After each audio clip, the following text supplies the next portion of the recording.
In marketing, there's a very important term that's making its way around the net right now about Google's 7-11-4 rule. And we're thinking, what in the world is that? Well, it relates a lot to relationship marketing and AI as well, and how you can put those together. And that's what we're going to talk about here on this episode of Stark Raving Entrepreneurs. Got some good things for you. I'm joined by my partner, Gina Carr, who's going to tell us a little bit about this. Gina, what in the world is this 7-11-4 thing that they're talking about as a rule from Google? Well, it's a realization that Google had years ago, a while back anyway, and they are sharing it with the world so that people know that there's what they call the ZMOT, the zero moment of truth. And it's in this zero moment of truth that people, your prospects, people who are considering doing business with you, are learning about you. So they've learned about you and the problem that you solve. And now they're getting educated. They're getting to know you. They're trying to figure out if your solution's right for them, if your personality is right for them. And so they have coined this term, the ZMOT, the zero moment of truth. And then they have determined, based on their analytics, that there's 7-11-4 rule. The 7-11-4 rule is what will help marketers to evaluate if what they're doing is enough, so that they can bring prospects on board as a client. Yeah, I like this as we look at it because it brings in a lot of the elements that we talk about here at Stark Raving Entrepreneurs about using AI, of course, as tools to find it out, but then also relationship marketing, where you're using this to really build the content that converts to cash. Content to cash is a real big thing. So the 7 stands for 7 hours that people are going to be able to see you. They get used to seeing your material. That might be 7 hours of video, or usually it's a combination, a little bit of podcasting. Maybe they're reading some of your materials on LinkedIn or Facebook or TikTok, wherever it would be. A total of about 7 hours. And of course, all these numbers are approximate. It's not like it must be a 7-11-4, and if you deviate from it, you're wrong. No, it's a matter of, okay, usually it takes around this many hours. And then, Gina, we get over to the 11 number. What does that 11 stand for? The 11 is 11 different touch points. So this can be that they visited your website, or that they've interacted with you on social media, that they've gotten an email from you, that they saw you in person. So touch points is what the 11 stands for. Okay. And then the 4 is for platforms. So it's saying, okay, we've got 4 platforms that you're going to be on. They recommend 4, and those 4 will depend on you and your audience of what you want. For us, we often use YouTube a lot. That is our primary source that we go to, only because it works for us as thought leaders. By YouTube, we can get the video, obviously. We also get the audio for a podcast. We can also get enough visuals and graphics to use them in different places on LinkedIn, which we use a lot. We'll use it on X. We'll use it in different areas, and then send that out through email as well. So those 7-11-4 numbers really matter, and it matters a lot in how we're buying today, using those digital points. What it could be in many different areas. And the 11 points that we're talking about are really going to be different ways. They can be, for instance, in digital or a physical condition, or I should say, well, it might be a condition. It's actually a connection that's there. You're making a connection with folks and they're hearing about it. And so tell us a little bit about that, Gina, and what you see are the digital, physical connections and some of the other areas of that. Well, I think it's important to know that you're going to do best if you are creating some diverse, high quality content that people are consuming. And this is part of building relationships, as you talk about a lot, business relationships. And you want to ensure that you have a consistent presence across platforms. So you want to be sure that your brand and that you are being represented consistently. A way to do that is to develop a content calendar that can help you a lot. And then let's say that you create one pillar piece of content per week, such as a YouTube video, as we're doing right now. And that from that video, you repurpose it into additional pieces of content, smaller videos or text pieces or images or audio. Of course, we're going to take this one and turn it into a podcast, and we're going to turn it into a number of other pieces of content So that's how you are able to really increase the amount of touch points that you're going to have when you're interacting with your prospects. Yeah, I think that's very important. And Gina, as you know, here at Stark Raving Entrepreneurs, we like to talk about a number of different AI platforms that can help you with that. One of my favorites is Cast Magic. Cast Magic gives you the ability to take something that you have like an interview and to carve it up into different pieces. So it can give you titles, it can give you the stories that you might need. It'll give you an introduction, a LinkedIn post if you want. It'll give you a threads for X. It can give you Instagram reels, all of that repurposed. And that's all part of that 7-11-4 that Google talks about, so that you're reaching people in a major way, making sure that you're connecting with them in a way that they go, hey, I like this. I like what she's saying. She writes some good material here. Oh, he's got some good stuff over on this. So you want all that to be there. But also, a lot of this relates to the way that people used to buy. As we were preparing for this, Gina, you were telling me some of the ways they worked, that you worked before when you were growing up, I think going to school and before you got into undergrad school, of what you did and the way you buy. Tell us a little bit about that and how that related to and still relates to today, the 7-11-4 idea. Well, if you think about it, in the old days, the pre-internet days, how did you make your purchasing decision? And it reminded me of when I was in I think I was just in junior high, might have been high school, but junior high, high school, back in Atlanta, Georgia. I worked at a little dress shop in a shopping center. And so people would drive by, maybe their friends would tell them, oh, you got to go check out this little dress shop. And we had custom items, things that you wouldn't find in the big department stores. And so we had a good reputation. The staff, including me, maybe, were considered friendly and helpful. And we would certainly keep files on people in a good way, such as, oh, we know that Miss Smith really loves this sort of fancy dress. And if we get some of these fancy dresses coming in, then we know that we need to contact Mrs. Smith. Yeah, I think this way we keep track of it and able to really personalize what you're talking about. And I think that's really good. It's really still based on what we talk about, the know, like, and trust. Back then, long, long ago, whenever long, long ago would be for you watching this or listening to this, you know that you have to build that relationship. Somebody, you get to know them, then you like them a lot, and then you trust them before you're going to do business with them. And really what we're doing there is we're talking about what I like to call UIs. You're UIzing your content, talking about you to help them really customize it. This is something that is imperative to make sure that you're getting close to the customers. I've come up with the term UIs, but Gina, you seem to like that, and we're finding a lot of people seem to like it. What is it that you like about that term UIs and what it means? Well, it's certainly a way to put your own personality and your stories and your insights into the work that you're doing. Nowadays, people are smartly using AI to generate part of their content, but you don't want a lot of just blander that's soulless and personalityless out on the internet and with the content that you're creating for yourself. So you want to put yourself into it. And one of the ways that I've helped people do that is I walk people through what I call the memory lane exercise. And that's where I prompt them to look back at their history and think of stories that they could interject into their content today and lessons that can be learned. So it's really a great way to combine your concept of UIs with my memory lane concept and put together customized special content that converts to cash, which is a lot of what we talk about in our programs, content to cash. And that's going to be really important, because what you want to do is you want to make sure that you bring that into play so that you're UIzing it. In other words, you're personalizing it, and that helps you to stand out from the AI.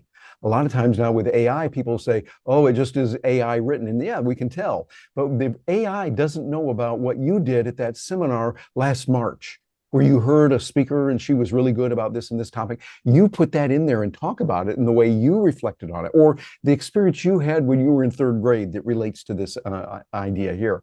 Those are the ways that we really get ahead. And so we're doing that. And then we couple that, a part of the 7 is the 7 hours of interaction. Gina, when I first heard that, I thought, that's an awful long time, which means it could take a lot of different exposures. Tell us what your thoughts are on the 7 hours of interaction that Google is recommending. Well, it's good to have content out there, to have video short, even if you have short videos, have a lot of them so that somebody can really figure out whether they mesh with you or not, whether they are grokking with you, so to speak, and like your personality, like the way that you teach, like what you have to say, like your sense of humor or lack thereof. And so that's part of it. So the 7 hours does not have to be video, although video I think is the most compelling and the best content, the best converting content. You could also have a lot of written material. You certainly, in some fields, images are very important. So just some way for the clients to get to know you, and 7 hours worth. So Yeah, do I you think have hours worth out there? I think that would be really good, 7 hours. And that can be in different ways too, because it might not all be in video. It might be part of that is they saw you in a seminar live in person.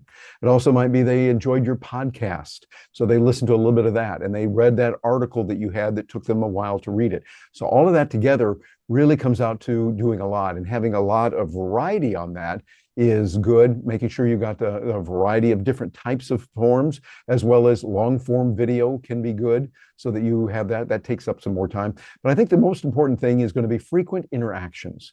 Tell me a little bit about that, Gina, where you see the different kinds of interactions that people have from YouTube shorts and more. Well, YouTube Shorts are fantastic. One of the tools that we use for that, OpusClip. You can find it at opus.pro. So that's one of the interactions, one of the ways. Certainly using different social posts, having training sessions that are either open to the public or that are inside a private group. We do a lot of that in our community. And then just creating, and a great example is creating YouTube videos like this and asking people to interact. So I'd like to ask you, dear viewer, put it down in the comments below. How are you engaging with your people? How are you building this 7-11-4 rule? How are you going to use that in your business as you are interacting with your clients? Okay. And I think those are really good. And Jen, I want to ask you a question here. They talk about the 11. That's 11 touch points, different ways that you reach someone in different ways. There's many ways that you can positively interact with prospects and customers and those kind of things. Tell us about some of those that you see have worked most effectively with clients that you and I have worked with. Well, what I've seen most effective is leading people to interactive virtual events. I love hosting workshops, webinars, master classes, and teaching there. And from teaching there, I get a lot of questions and I get a lot of inquiries from people who want to know how they can do business with me or with us or join our community so that they can get to know us better. And I know you've had a lot of success recently with email marketing that you're doing. You're doing some very personalized, very effective emails. And so that's important. You can, the in-person events, you and I just returned from a big in-person event. We're going to another one next week. Those are great ways to have additional interactions with people for those touch points. Yeah, exactly. I think there's a lot of good things there. And then also we noticed that we're going to be doing a lot with many other forms of connection with people. One that I like a lot is Loom. Loom gives you the ability to create those customized videos that you can send to someone and then send them through email. That's really good. And another way that I like to look at is using LinkedIn. LinkedIn audio. I think there's something about LinkedIn audio. People got to listen to it. You know, how could you omit that? If somebody gives you an audio on LinkedIn, you got to listen to the thing, and that's good. Make sure that it's relevant and keep it short too. But that's a great way to look at it to see what can be done and how you do it. Because you know, when we get down to it, right now, Gina, you might have heard about this. One of the things I looked it up, and I did some study here. Right now, we're seeing a lot of competition out there, and so you've got to stand out in a real prominent way. There are 500 hours of video uploaded every minute of the day, 500 hours, 30,000 hours of video uploaded per hour. And here we go, 720,000 hours of video uploaded per day. So it's no way that anyone can listen to that. So what happens is we get swamped with it. So you can't do it all, but you want to look at those four. Now, so we've talked about the 7 and the 11. Now we come up to the 4, the 4 platforms that are there. Gina, what are your thoughts on those 4 platforms, what you would recommend, and why would you recommend them? Well, I think you need to choose the platforms that you're going to be most comfortable with and the ones where you believe that your people are going to be most receptive. So that can include social media channels. It certainly can include your website or websites, your emails, your physical events, or your virtual events. Regarding social media, one of the ones that I like best that we haven't talked about yet is the LinkedIn newsletter. So this is a special feature of LinkedIn that allows you to create a newsletter, essentially it's like your own newspaper. And every time you post to the newsletter, it sends a notice directly to the email of the person who's subscribed. And because LinkedIn is really supporting this feature, it's promoting and helping you get a lot of subscribers very quickly. So that's a feature that we've been teaching for a while. Our clients are loving, and we're loving as well. Yeah, I think there's a lot of platforms there that we can use, and those kind of tools are good. So bear in mind, what you want to do is you want to have the right kind of platform, get your message out, and make sure that you're doing something that is answering a specific question. Because there's so much information out there, the 720,000 plus videos uploaded every hour, you want to make sure that yours answers a specific question. Because if you think about it, if your expertise is on, well, let's say ours is AI, which is what it is. We look at AI, particularly how you can turn content into cash using AI and build relationship marketing. Those are our real narrows. Now, there's a lot of other areas, even within AI, that you can focus on. But you want to answer those specific questions and become the subject matter expert in a particular area. Because we're so much out there, well, that's good that people can get all those answers, but also you want to focus in on what's going to be important. As an example, one that I did recently, I was doing a program as a professional speaker. I go out and speak to a lot of different places, and I was speaking for the big annual meeting for there were about 10,000 people there at this event, and I got a chance to talk with them about what was going on in their industry. And so what I did is I went and did a search on Perplexity, one of my favorite AI tools, and I told them, here is what is going on in the next 6 months that your customers want to know based on the research and data that we got from hundreds of thousands of robots going out, checking different data points on what your customers like and want more of. Would that be of interest to you? And of course they said, yes, of course we wanted that. And so I put it all into a Google Doc that I shared with them. So they had this way before it was going. I was in a June presentation, and so they were interested in what's going to work in the second half of the year. So I put it together that way, and it worked really nicely. So this is something you can do in a major way, making sure that it's customized. Another one I did recently, I was working for a group in one industry where they had certain challenges. I got in and studied that industry, as I like to customize these presentations. And on the day that I was supposed to speak, it was a Tuesday, the day before that, Monday afternoon, there was a major announcement from OpenAI about ChatGPT. Big thing that happened and changed a lot, and changed it for their industry.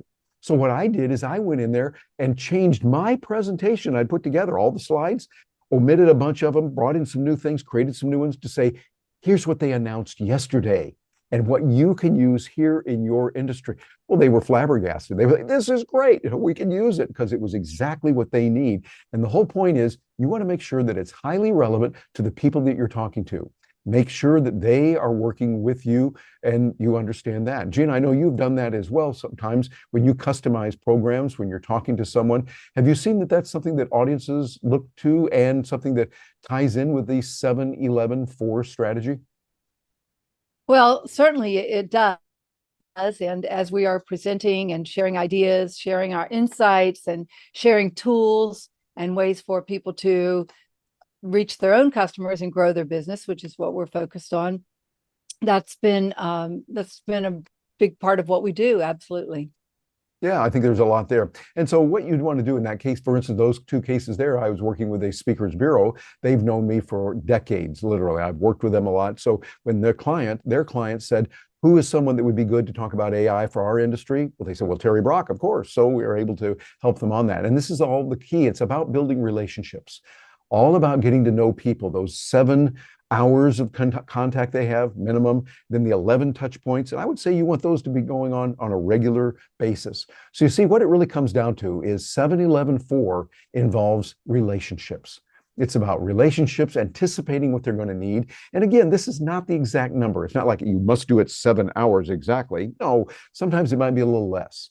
Sometimes it might be more. Like when my speakers bureaus that I work with talk to their clients, they don't take 7 hours to say, you need Terry Brock. They go, hey, Terry would be perfect for this one right here. Now, if you want to talk about team building or something, that's not Terry. Okay, we got some others who can do that. But you want this on AI, relationship marketing, the latest tools and what you can use, Terry Brock's the guy for you. And so their client listens to that and says, okay, we're going to go with Terry. And they make the decision. So this is good. And this is how it all works together. You anticipate what's there and you start looking forward to that.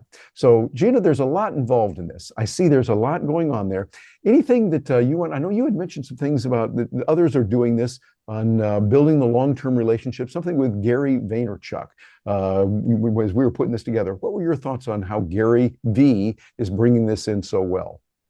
Well, when I think about someone who is doing a great job of creating a lot of content that people can consume, Gary V is the poster child for that. And I was just listening to some updates from him. I believe his team is maybe 20 people. And I think his goal is to put out 100 original pieces of content every day. And even with a team of 20, he says he feels like he's not doing enough. So it can be overwhelming, but if you just start working on content, working on creating content out of things you're doing already, so it doesn't have to be in this silo of go create some content. It's film yourself doing things that you're already doing, or take excerpts from trainings that you're already creating, or as soon as you get off the phone with a client or thinking about something, just write some notes, make some posts about it, and it can all come to life. So just make it a regular part of what you're doing. I think you're right. I like the way you say that, Gina. Make it a regular part of what you're doing. And so that's what we're talking about here at Stark Raving Entrepreneurs. Work with this. Make sure that it's something that we can see, we as customers of yours, how we can use that, how we can work with you, and how we can make sure that things are working in a better way all the time. That's the real key and what matters most when you're talking about relationship marketing and doing it. And matter of fact, if you want to find out more about that, come on over and join us at Stark Raving Entrepreneurs. And be sure and hit that like, share, and subscribe button. That way you'll get a chance to know when we got another piece of content for you. And you'll also be able to tell the algorithms you like the idea of relationship marketing and working with people. And here's some goodies that we want to make available to you. Go over to AItools4biz.com. That's all in lowercase, AItools, the number 4, biz.com, and we'll get you some goodies right there. They'll tell you about tools like Canva, DALL-E 3, ChatGPT, and many, many others. And also, we got something for you here that I want to share with you, a QR code that'll help you get over there to AItools4biz.com. You just click on that. I know you got your phone with you. You can take a look at that and get some real goodies and some other videos that are waiting for you. Thank you very much for joining us. And this is a part of a movement. It's a part of helping people to help other people, to make the world a better place by using AI, build relationships, using that Google 7-11-4 technique. I think is something real good. On behalf of Gina Carr and myself, I'm Terry Brock. Thanks for joining us today.